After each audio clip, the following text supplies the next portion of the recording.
আমার প্রিয়জনেরা, প্রভু যীশু খ্রিস্ট নামে সকলকে জানাচ্ছি আমি অভিনন্দন। আপনি কোনো একটা সংঘর্ষের মধ্যে আছেন বা দুঃখ কষ্টের মধ্যে আছেন। হয়তো কোনো একজন বড় ব্যক্তি আপনার বিরুদ্ধে কাজ করছে, কি করবেন বুঝতে পারছেন না। হয়তো সে উল্টাপাল্টা কিছু করতে পারে, এই নিয়ে আপনি অনেক দুশ্চিন্তায় আছেন। আপনার কর্মস্থানে, ব্যবসার জায়গায়, যেখানে থাকেন, যেখানে সেবা করেন, সমস্যা। আপনি ভয় করবেন না। আপনার একজন ঈশ্বর আছেন, উনি কি করতে পারেন ভাবছেন তো আপনি? আমরা দেখব 2 বংশাবলী 20 অধ্যায়ের 17 পদ। শক্ত হয়ে দাঁড়াও ও দেখো সদাপ্রভু কেমনভাবে তোমাদের উদ্ধার করছেন। তোমরা ভয় পেও না, নিরাশও হইও না।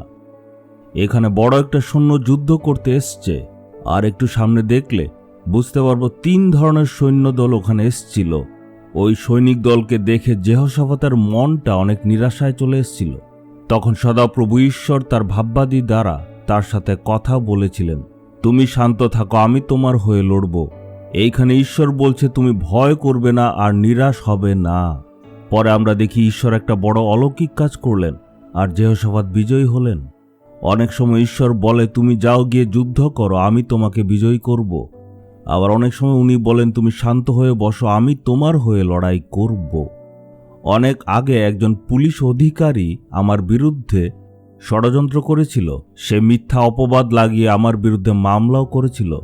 আমাকে ক্ষতি করতে সে অনেক চেষ্টা করেছিল, নানাভাবে চেষ্টা করেছিল। আমি ভাবছিলাম আমাদের সেবা কাজে কোনো ধরনের ভুল নেই, কোনো ধরনের অভাবও নেই। কিন্তু আমাদের এখান থেকে অনেকে ভয় পাচ্ছিল, কারণ সে উঁচু পদের মানুষ, অনেক কিছু করতে পারে। তারা ভাবছিল আমরা তো কিছুই করতে পারবো না। কিন্তু আমি বললাম চিন্তা করবে না, ঈশ্বর দেখে নেবেন।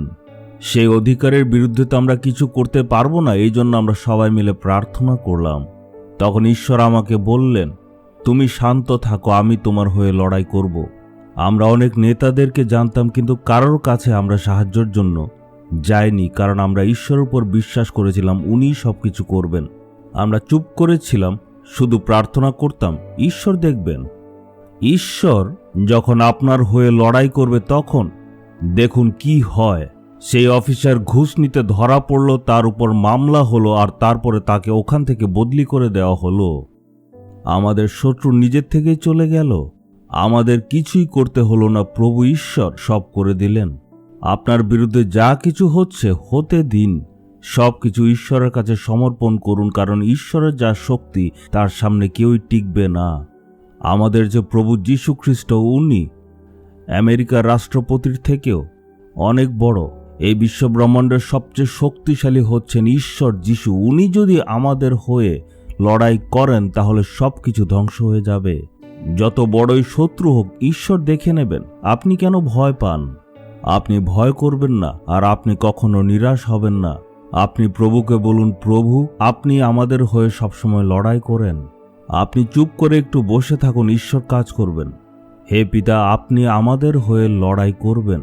সেই যুদ্ধ আপনার আমাদের নয়। আজকে যে সন্তানেরা এখানে এসছে মনের মধ্যে নিরাশা নিয়ে, ভয় নিয়ে, তাদের সকল ভয়কে আর নিরাশাকে আজকে আপনি দূর করে দিন। আশ্চর্য কাজ আপনি করুন প্রভু যীশু খ্রিস্টর নামে। Amen, amen. Jesus redeems Bengali YouTube চ্যানেলটি সাবস্ক্রাইব করুন, বেল আইকনটি ক্লিক করুন আমাদের প্রতিদিনের নতুন প্রোগ্রাম সম্পর্কে আপডেট পেতে।